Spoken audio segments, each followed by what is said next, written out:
Giving a presentation in class in front of people is really a solo performance. You have your voice and the words you want to say, and just a few other tools to use. You have your hands, you have the way you move around, and you have a few slides behind you with information on them.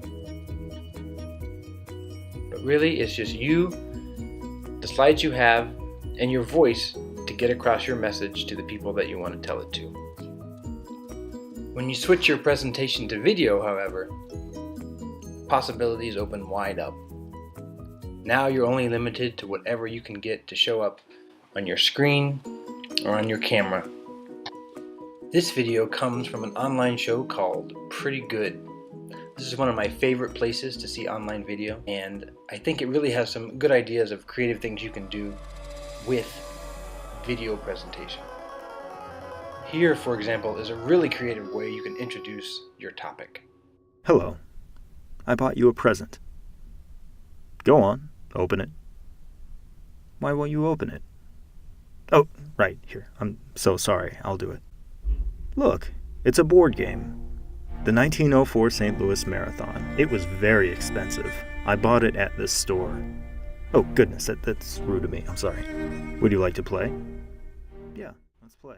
Sure, what John Bra is doing here is a little over the top and certainly playful, and not exactly an academic genre.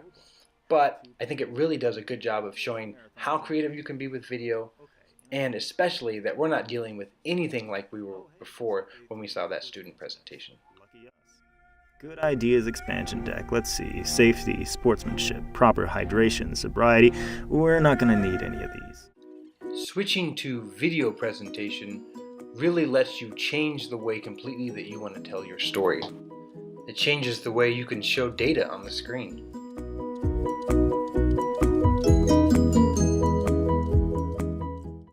Today I want to show you with this video how you can make good academic video presentations. I want to talk about things that are the same when you're making a video presentation as when you give an in-class academic presentation, and I also want to focus on the things that are different, like what you're watching here in this video.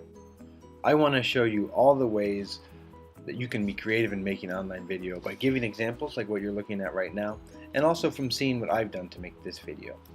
I also want to give you a little bit of practical advice on how you can make your video both look and sound good when you turn it into me to watch. So sit back, and in the next 10 minutes or so, I want to show you how you can make a great final project video for your EAP class this semester. In any academic presentation, you always have three parts. You have an introduction, you have the body, and you have a conclusion. And they're not all equal, but they're all necessary. And you probably know this, but again, I want to go over this again just to make sure everyone's on the same page. Here's a little bit of advice for each of the three sections.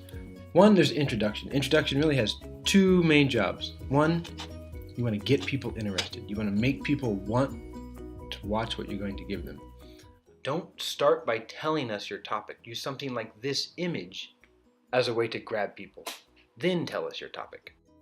This image is called the Blue Marble, and it was taken in 1972 during the Apollo 17 mission. It has become a symbol not only of cool space travel, but the environmental movement back here on the ground. Think about it, when you're on the Earth, it seems pretty dang big and solid, but when seen from far above, it's just a blue marble flecked with beautiful green, inspiring, isolated, and not really all that big. And thanks to technologies like air travel and the internet, and to a booming human population, it keeps feeling smaller. And thanks to technologies and a booming human population, it keeps losing all those all-important green flecks. Today, our topic is the history of climate science, which leads to some dark questions about the future of life on Earth.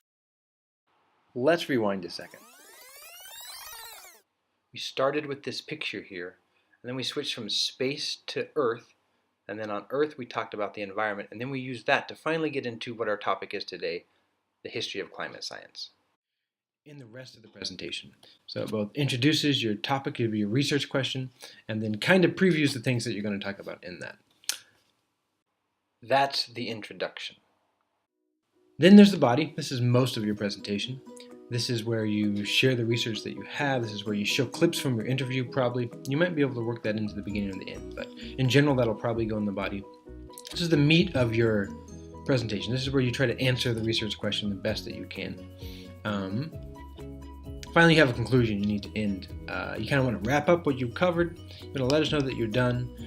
And you also want to end with some sort of final thought. And I think it says on the assignment sheet for this class, I want you to kind of reflect on what the project assignment was like for you, what you got from your learning team. Kind of give them a reflection here.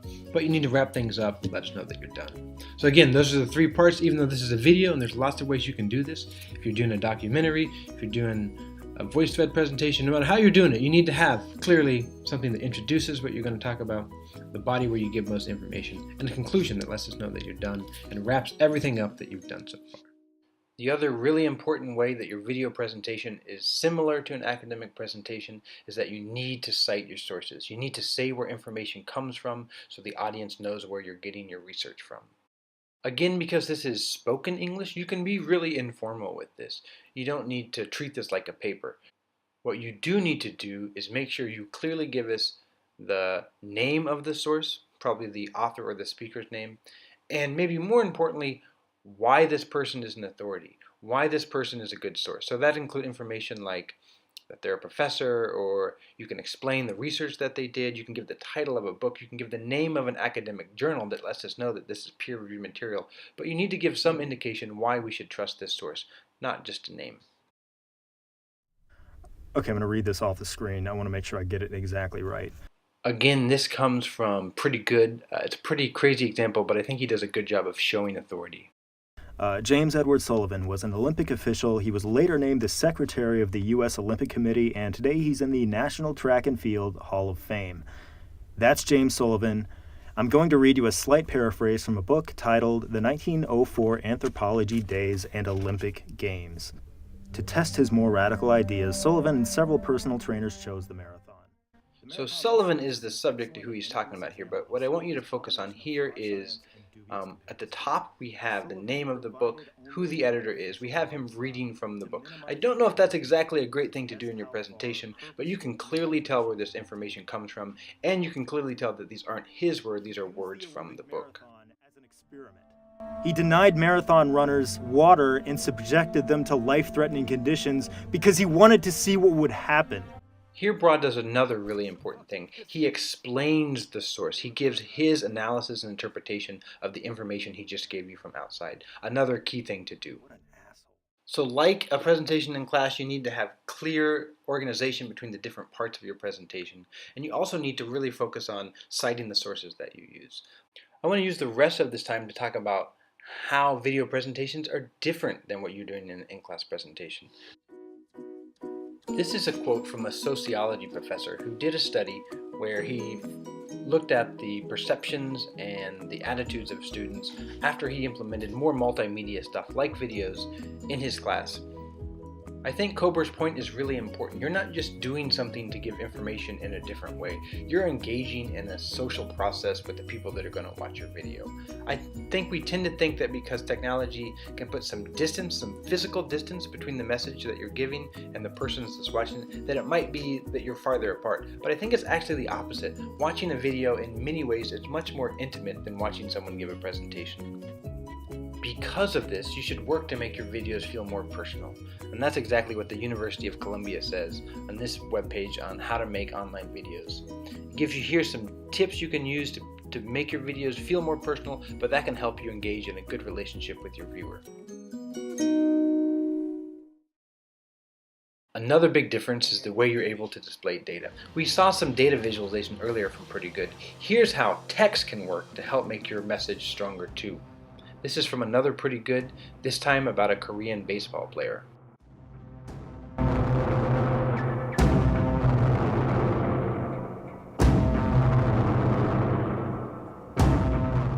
This is just one picture, text, motion, and a little bit of music, but you can see how dramatic it is.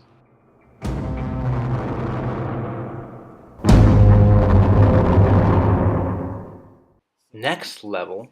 Here's how John Bois uses Google Earth as another way that he gives you information, but graphically to make it more engaging. Randolph decides to go ahead and let Koo hit for himself in the bottom half of the inning, right? Now this is Koo's first plate appearance in Major League Baseball. Over the 4 seasons prior he played in Japan's Pacific League. Again, this is He never simple made a single information, play but I appearance think his there. way of using Before going that, he around spent the 12 world seasons makes in the this Korean simple Baseball information much more Organization. engaging than Again, just telling it to 0 us or plate showing it to appearances. us. This man has not picked up a baseball bat in a professional capacity in his entire life. So you can use text, pictures, movement, and your own creative ideas to share information on the screen. The next thing I want to talk about is how you share yourself on the screen. Here's some advice about lighting and sound. Really important as you're doing this is to have good lighting. So I want to show you a couple of things here. One, I got my phone right here shining a light in my face. You can see my face is a lot brighter. Two, I got light behind me. Right there, you can see that light right there. I shut the curtains back there because I didn't want too much light to come in here. And my background has a little stuff. It's not super boring, but it's also not super distracting. So those are some things you can do to make your video look better. Also, got how to do this. I got a fan right there. It's hard to point. I got a fan back there and a dehumidifier. I turned them off so they wouldn't be loud and so they wouldn't be distracting in the background. There's also this music playing in the background. The music helps give some liveliness and some movement to otherwise more dull things, but it also gives kind of a unifying theme to all the different images and ideas and text and things you're showing, ties them together. I hope in this video I've shown you how you need the academic skills you use when you give an in-class presentation. You need to organize things clearly as you present them, and you need to tell us where the information you're using comes from. But making a video really opens up the methods and the media and the strategies you have to present information to the people that you want to send it to. It gives you more control and more freedom in how you want to present information, and it also lets you be more creative. My hope is that this video that I've made for you has given you both some tips and maybe more importantly some examples on what you can do.